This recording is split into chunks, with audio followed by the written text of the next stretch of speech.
Hello everyone, magandang araw po sa inyo lahat. So sa ating mentoring ngayon ay pinamagatan ko po siyang No More Excuses or Removing All Your Excuses.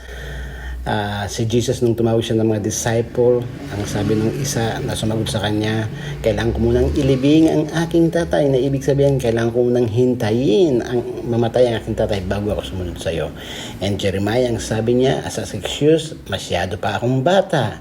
Si Saul naman, ang sabi niya, kokonting mga animals lang naman ang aking kinuha para sa iyo naman yon, na hindi naman pinag-utos ng Diyos. Si Moses, ang sabi niya, hindi ako marunong magsalita. Si Gideon naman, sabi niya, akong pinakamahina sa aking pamilya at hindi ako makapagsalita. Ganon din naman si Naaman. Hindi ba mas maraming magagandang ilog sa aking bayan? And then si Esau, ang sabi po niya, mas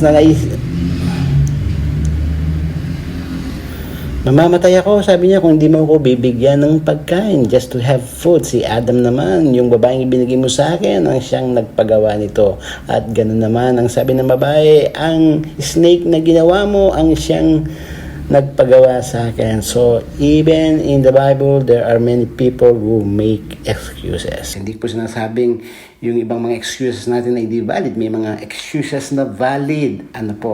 Pero, ang challenge ko po ngayon, what if kung tanggalin natin sa ating mga buhay ang mga excuses na ito? That there will be no more excuses or removing all excuses sa buhay. Can you imagine a life without excuses? Just imagine for a second, for a minute. Ano kaya ang itsura ng buhay na walang excuses?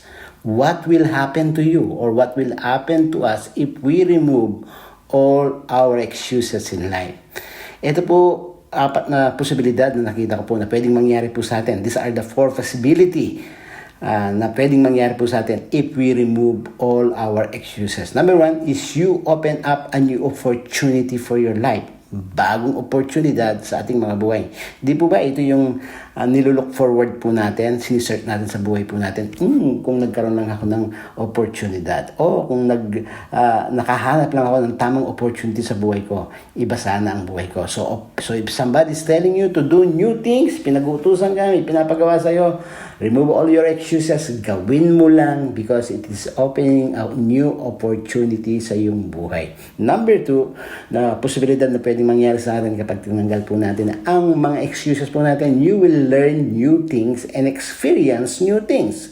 You see, learning and experience new things make us more knowledgeable or lalo tayong nagiging matalino, natututo po tayo, nagmamature po tayo. If you remove your excuses, you will learn and experience new things.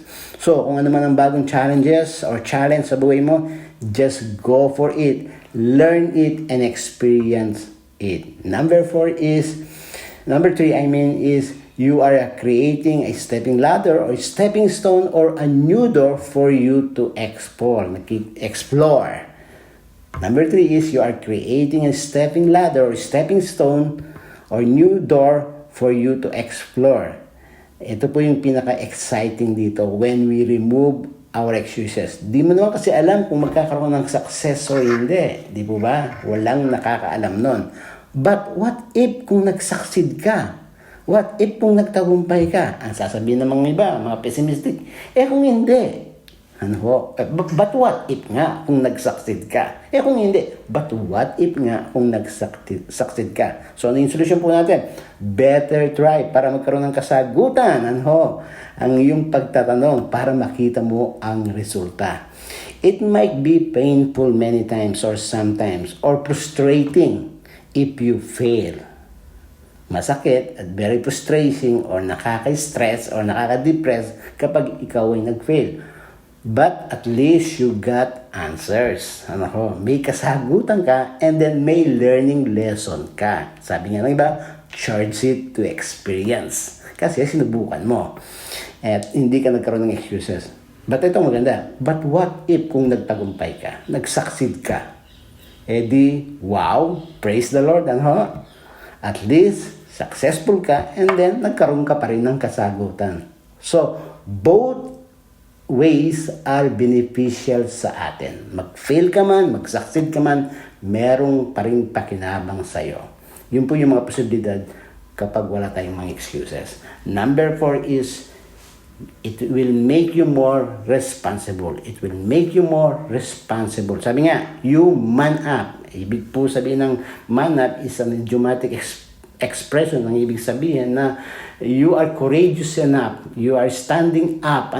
Kahit alam mong may risk ito, pero at least you're trying. Alam nyo, maraming takot sa responsibilidad. Maraming takot mag-fail. Maraming takot mag-risk. But all successful people failed and have taken risks. If you are doing things for God's kingdom, it is always worth doing and taking the risk.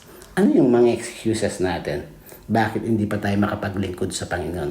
Ano yung excuses natin? Bakit hindi pa natin tuluyang may suko ang lahat sa Diyos mula sa ating talento, oras, resources, mga pamilya? Ano pa yung mga excuses natin kung bakit nag-aagam-agam pa tayo na tumugon sa panawagan ng Diyos? What are your excuses? God bless you all po. Hope you have learned something.